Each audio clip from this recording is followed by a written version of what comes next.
Assalamu alaikum everyone, welcome to Amazed by the Quran, a series in which I try sharing with you things I find amazing about the Quran. And today inshallah I'll share something with you about how Allah gives us universal lessons in the course of just telling a story. I happen to believe, and I think that is a universal belief for Muslims, that everything in the Quran is of timeless value. And when Allah is telling us even the account of something that happened long ago, every detail He mentions is actually very selective.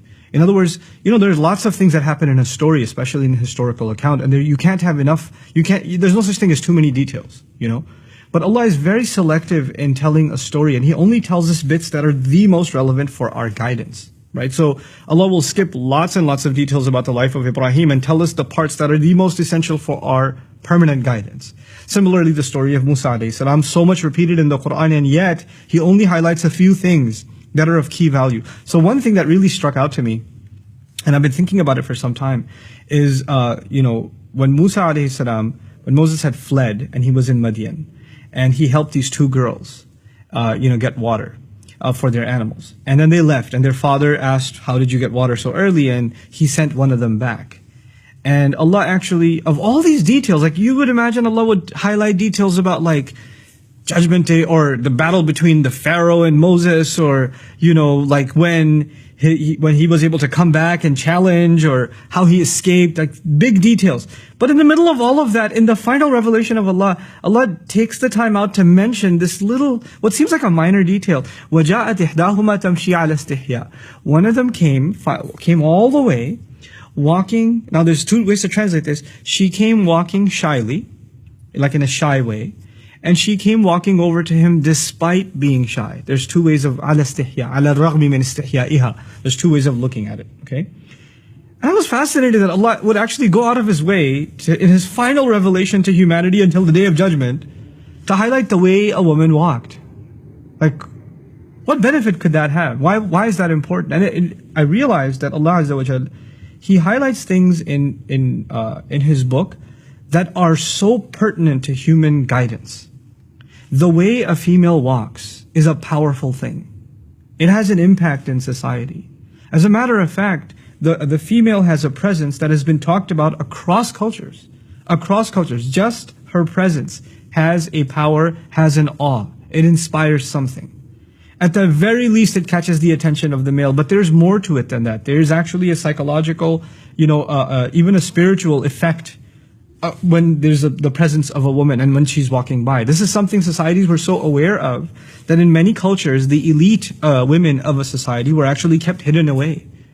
They were kept, like in Korean society, old Korean society, for example, they wouldn't go out until the nighttime, the elite women. That has nothing to do with Islam. It's just they were aware of the power of the presence of women.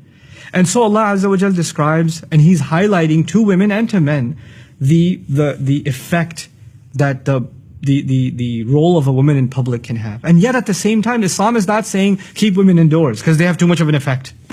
They have too much of an impact. Guys know, the ones that are watching this video, they're sitting in an auditorium classroom and a girl walks into the class. Right? She doesn't have to be the most beautiful thing you've ever seen. But so long as she's a female, you're going to be like, everybody in the room is going to at least for a second look and then, okay, yeah.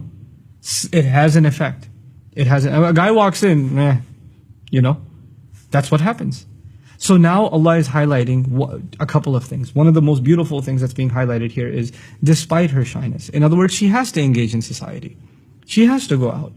And yes, there will be people that stare. And sometimes if you have a vulgar society, people comment and whistle and make passes at them, or worse.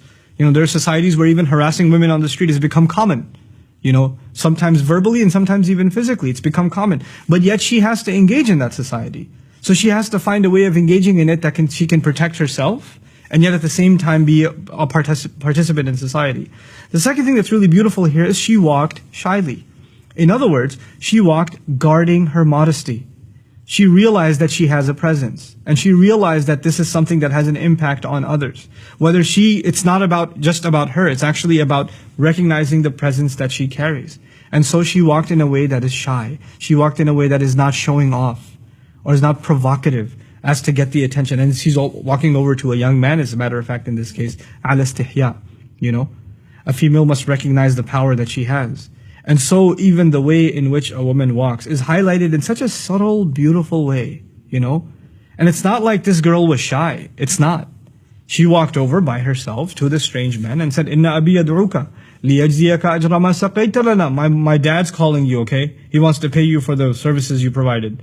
And if she was all that shy and scared, she would have called her sister, and at least two of them would have come. But she came by herself. And her dad was confident enough in her to send her by herself. So there's this amazing balance between confidence and engagement, even when you're on your own, and at the same time holding on to your modesty. All of it captured in just the way that she walked. It's incredible. Barakallahu li wa lakum. Assalamu alaikum wa rahmatullahi wa barakatuh. Assalamu alaikum wa rahmatullah. If you enjoyed this video, please do share it with friends and family. If you want to see more videos from this series, click on the box at the top. If you want to see other videos, click on the box at the bottom. And don't forget to hit the subscribe button. Thanks.